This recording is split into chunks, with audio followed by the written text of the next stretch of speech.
সর্বশেষ যে ব্যক্তিটি জাহান্নাম থেকে বের হবে সে বের হয়ে এতটাই দুর্বল থাকবে যে সে সহজে দাঁড়াতেই পারবে না।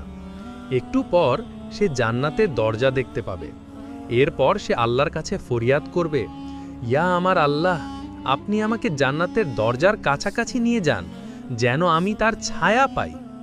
আল্লাহ তখন বলবেন, হে আমার পাপী বান্দা, আমি যদি তোকে এটা দিয়ে দেই তাহলে তুই আর আমার কাছে কিছুই চাইবি না?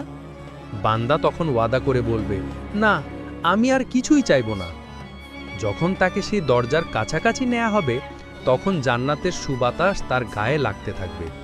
এরপর সে আল্লাহর কাছে আবার ফরিয়াদ করবে, ইয়া আল্লাহ, আপনি আমাকে জান্নাতের দরজার কাছাকাছি করে দেন।